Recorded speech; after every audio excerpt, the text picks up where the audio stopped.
Queridos e queridas, tudo bem por aí? Bom, na aula de hoje nós iremos discorrer sobre um assunto que oficialmente já acabou há mais de 200 anos, entretanto, ainda existe de forma extraoficial. Se vocês gostam de história, vocês já devem saber do que eu estou falando. Sim, sobre a abolição da escravidão que ocorreu em maio de 1888. Ela oficialmente foi abolida do Brasil.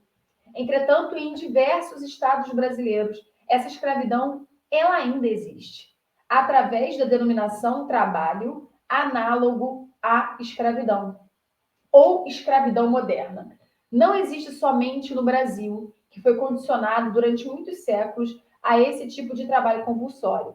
A escravidão ela também existe em outros lugares do mundo, sobretudo ali no leste, ali é ótimo, né? No leste europeu. Então, iremos discorrer bastante sobre as diferenças da escravidão dos séculos passados com a escravidão moderna e acredito que esse tema, como ele ainda é muito, infelizmente, existente na nossa sociedade, será de bom tamanho para nós refletirmos sobre as questões trabalhistas aqui no Brasil, que ainda são muito recentes. A criação da CLT também é muito recente. Se a gente for comparar uma história a uma dimensão de interpretação histórica, e aí a gente vai ter mais subsídios e mais repertório, mais percurso para construirmos qualquer tipo de redação. Por quê, queridos? Eu costumo dizer que quanto mais a gente entende de diversos assuntos, mais a nossa mente ela fica condicionada a escrever bem. Eu fiquei melhor aqui assim. Fiquei bem melhor. Aparecendo meus quadros de filmes. Olha, arrasei agora. É isso aí. Então, voltando no nosso tema. A gente fica muito mais preparado para escrever qualquer tipo de tema quando a gente tem uma multiplicidade de saberes. Gravem isso, multiplicidade de saberes. Portanto, quanto mais curioso você é, mais você se torna sábio. E aí, é só você condicionar a muito treinamento de escrita e, obviamente, muito treinamento de leitura, que você vai conseguir fazer qualquer redação. Vai por mim. É preciso esse tripé. Você precisa ser curiosa, entender de muitos assuntos variados, de política, religião, cultura. Você precisa ler muito. Sobretudo o livro de papel, que eu sei que está ficando um pouco obsoleto, mas é necessário. Quem tiver o Kindle pode ler pelo Kindle também, não tem problema. E você tem que escrever. Então, experimente fazer diários, sério. Faça diários do que você viu, para quando você chegar na sua prova, você ter um condicionamento de treinamento muito bom. Não escreva só no Word, não escreva só no WhatsApp, não faça isso. Porque na hora da sua prova você vai precisar de papel e caneta. Então, treine. Bora agora para o PowerPoint, queridos e queridas. Com muita alegria para estudarmos, entretanto, com tristeza sobre esse assunto. Bom, queridos, aqui a gente começa basicamente com a comparação do trabalho análogo à escravidão e sobre o Código Penal brasileiro. Então, venham comigo, por favor. Na última década, mais de 19 mil pessoas foram resgatadas em situação de trabalho análogo, de trabalho de escravo no Brasil, desculpem. Ao todo, 1.387 operações foram realizadas. Os dados são da Subsecretaria de Inspeção do Trabalho, órgão do Ministério da Economia.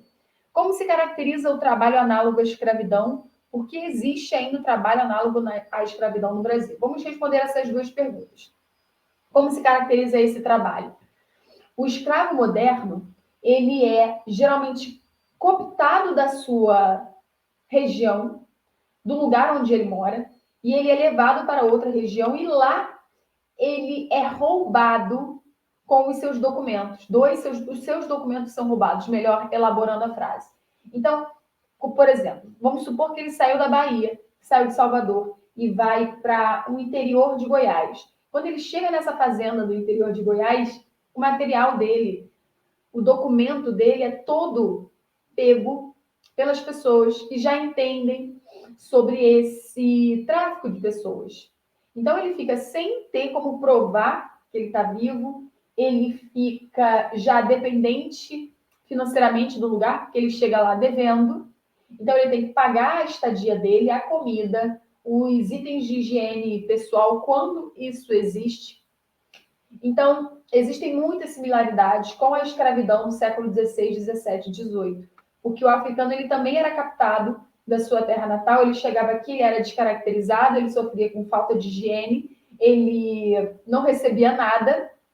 Aqui, a diferença do trabalho análogo à escravidão moderna, a pessoa ela recebe um valor, mas ele é tão irrisório que a pessoa entra numa atmosfera de dever. Então, ela fica ali e não sai mais, certo? Ela se torna um escravo por dívidas, como se fosse realmente na Idade Média. Pensem nisso. Vamos lá, gente. Na escravidão moderna não há tráfico nem comercialização, como havia os mercados negreiros aqui, sobretudo no Rio de Janeiro. Porto de Santos também havia muito disso, como acontecia na época colonial. Mas a privação da liberdade, certo? A pessoa ela fica sem ter liberdade, se envolve em muitas dívidas e ela se torna escrava por conta disso. E ela é concomitantemente ameaçada da sua liberdade e da sua vida também. Bom, aqui a gente vê alguns exemplos dessa escravidão, como era diferente em algumas regiões do Brasil. Por exemplo, aqui no meu lado esquerdo, eu tenho uma mulher escravizada que provavelmente ela vivia na cidade. Provavelmente ela tinha alguns benefícios, entre mil aspas, por viver dentro de um casarão, diferente da escrava ou do escravo que trabalha aqui no centro do Rio, vendendo quitutes, quer certo? Aqui ela está exposta a qualquer tipo de violência, diferente dessa escrava que está dentro de uma casa. E aqui acima, nas Minas Gerais, eu vejo um tipo de escravidão bem mais pesada, que era com a exploração dos metais preciosos, sobretudo no século XVIII, na região das Minas Gerais. Então, é importante a gente entender também que havia vários tipos de escravidão aqui no Brasil, pois o Brasil tem dimensões continentais e a escravidão ela se diferenciava por conta das medidas, das características econômicas diferenciadas. Isso tudo contava bastante. Vamos lá, queridos. Aqui eu tenho uma imagem de uma das empresas que fazem costura para lojas fast fashion. Não sei se vocês já ouviram falar. Lojas de roupas que vendem em escala global e elas também utilizam mão de obra escrava. Ah, professora, mas eles recebem um salário. Mas, gente, o que eles recebem é o mínimo do mínimo. Então, se eles não estão sendo valorizados de acordo com o seu tempo, eles estão sendo sim roubados da sua liberdade e roubados dos seus direitos humanos. Alguém pode citar essas lojas aí? Shein. Posso usar também a Nike, que utiliza muito dessa mão de obra baratíssima. Posso utilizar também a Alibaba também. E não é só roupa, tá, gente? São vários tipos de produtos que esses mega sites vendem. Bom, vamos lá, pessoal. Em quais estados há mais destaque para o trabalho análogo à escravidão? Em primeiríssimo lugar, a gente tem Minas Gerais. Olha que loucura. Foi o lugar onde, coincidentemente, mais pessoas escravizadas entraram por conta do período aurífero brasileiro e da grande exploração da coroa portuguesa.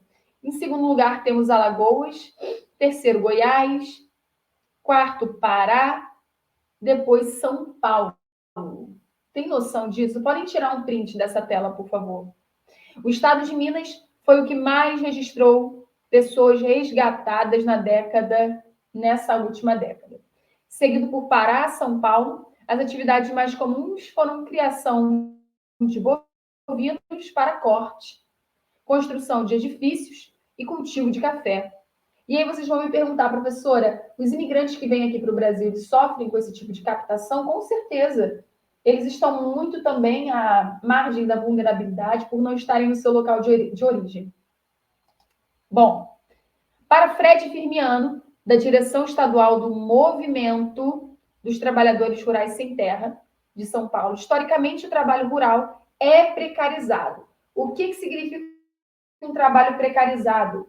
Quando não existe a valorização real desse trabalhador. Correto? Então, esse trabalho ele não é bem remunerado, ele não cria perspectivas de crescimento para a pessoa. Então, a precarização do trabalho é quando o trabalhador ele não é bem tratado, ele não tem o mínimo da CLT, que a CLT recomenda. Certo? Precarização, não esqueçam essa palavra. Vamos. Mas o fortalecimento do modelo do agronegócio veio piorando ainda mais as condições de trabalho no campo. Segundo cálculos da Comissão Pastoral da Terra, existem no país 25 mil pessoas submetidas às condições análogas ao trabalho escravo. Que loucura, gente. Bom, historicamente o trabalho rural é precarizado. E a gente precisa lembrar também do primeiro ramo que aqui no Brasil foi colocado pelos portugueses, que foi o agronegócio. A exploração do extrativismo, a exploração agrícola. Então, de uma linha cronológica, a gente tem essa herança maldita de não valorizarem o trabalho no campo. Óbvio que existem suas exceções, mas não são todas. Bom, aqui nessas imagens a gente consegue perceber algumas diferenças e semelhanças. Aqui trago para vocês o que aconteceu neste ano de 2023, gente. Uma empresa chamada Aurora, que produz vinho e espumante, tinha trabalho análogo à escravidão. Sim, eles foram pegos, foram multados, a população foi para lá para frente, fez um pequeno protesto e eles continuam aí vendendo bastante suco e champanhe. Que preço, né? A que preço? Bom, aqui a gente tem essa parte da escravidão no mundo. Me acompanhe. A escravidão moderna, conforme definida no relatório, consiste em dois componentes principais. O trabalho que é forçado e o casamento forçado. Também existe casamento forçado, gente, sobretudo na Índia.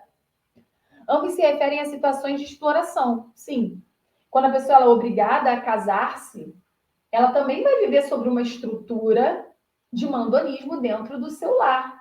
Vocês concordam comigo? E geralmente civilizações antiquíssimas, como a Índia, que é uma civilização milenar, elas ainda têm uma cultura muito patriarcal, muito machista, onde meninas muito jovens, de 13, 14, 15 anos, elas já precisam estar casadas por conta de um traço cultural. Então, é importante a gente perceber que muitas vezes a cultura ela atravessa dores e ela permanece com essas dores tradicionalmente. Vamos continuar interpretando. Trabalhadores migrantes têm mais de 3 vezes probabilidade de estar em trabalho forçado do que trabalhadores adultos não migrantes. Embora a migração laboral tenha um efeito amplamente positivo sobre as pessoas, famílias, comunidades e sociedades, esta descoberta demonstra como as pessoas migrantes são particularmente vulneráveis. De fato, os haitianos que vêm para o Brasil, eles ficam muito vulneráveis. Não sei se vocês se lembram do caso Moise, que aconteceu no ano passado, era um africano, não era haitiano, mas ele trabalhava no Rio, na Barra da Tijuca, e ele foi morto a pauladas, algo muito violento. Então, não somente na atmosfera de trabalho, porque trabalhos muito bons, muitos não conseguem, mas também sobre a visibilidade de violência que esses imigrantes se encontram. Observem na imagem, por favor. Olha só, loucura, gente. O trabalho escravo mais desenvolvido do mundo. Indústria de pesca e frutos do mar, fábricas de maconha, salões de unha, escravidão sexual e obrigados a mendigar. Que loucura. Bom, e aqui eu deixo para vocês, queridos e queridas, o exemplo de um filme que foi lançado há 2 anos atrás sobre a história de uma mulher nordestina e ela tem o seu filho captado para ir trabalhar em Goiás, se eu não me engano. Não vou dar todos os spoilers do filme, mas é interessante que vocês assistam, para vocês virem com a noção real como essa estrutura de escravidão aqui dentro do Brasil, interestadual, é feita. Então, a Pureza, que é brilhantemente interpretada pela Dira Paz, ela sai do seu lugar de origem e ela vai pesquisando sobre o filho até chegar em Goiás. E ela chega lá. Ela começa a investigar como que os jovens para lá vão e para onde eles se alocam para o trabalho. E aí ela vai para uma fazenda, ela não encontra o filho nessa fazenda, depois ela vai para outra fazenda. Ao total, ela fica 2 anos investigando para onde que o filho foi. E o final vocês precisam assistir. Mas o filme é de uma sensibilidade ao mostrar essa atmosfera que vale a pena todo mundo assistir. Sobretudo porque no filme também utiliza-se trabalhadores que foram libertos. Então, o próprio filme utilizou de trabalhadores para serem atores, obviamente, na obra, e ali eles falam exatamente o que acontecia. E é algo, gente, que a gente pensa que não vai mais acontecer no Brasil, mas acontece em muitos lugares, sabe? Então, indico o filme para vocês assistirem, Pureza, certo? E só recapitulando o que nós falamos. A escravidão moderna, ela tem uma diferença. A escravidão lá do século XVI, XVII, XVIII. O escravo ele não recebia para fazer o seu trabalho compulsório. Na escravidão moderna existe sim um pagamento. Só que esse pagamento ele fica na instância onde esse trabalhador está e ele não recebe o dinheiro porque ele se torna um escravo por dívidas econômicas, por utilizar o material que está na fazenda, se for uma fazenda, por utilizar da estrutura de um edifício, se ele está lá no edifício, morando ali. Então, é cobrado um aluguel. Então, compreendam. Existem poucas diferenças, certo? Mas a maior delas é a questão do pagamento do salário. E aí vocês vão me perguntar, mas professora, quando essas pessoas elas são libertas, elas recebem os seus benefícios que elas não tinham recebido? Sim. O Ministério do Trabalho faz todo o cálculo dessas pessoas, de quanto tempo elas trabalharam, e elas recebem os seus benefícios. E se vocês assistirem ao filme, vocês vão entender do que eu estou falando. Correto? Bom, fizemos essa análise, fizemos a análise também quais são os estados que mais utilizam da mão de obra moderna escrava aqui no Brasil, que é Minas Gerais. São Paulo, por incrível que pareça, também tem esse tipo de trabalho. Ok? E depois a gente fez aquela comparação entre a escravidão, entre tipos diferentes de escravidão no Brasil colonial e imperial. E peço que vocês assistam a Pureza, que aí vocês vão compreender, fazer todo esse enlace de informações assistindo a esse filme que foi incrivelmente premiado lá fora. Recebeu vários prêmios internacionais por ter sido tão bem produzido. É isso, queridos e queridas. Um beijo, fiquem bem e lembrem-se, é preciso ler bastante, é preciso escrever para vocês conseguirem fazer uma boa redação. Até breve!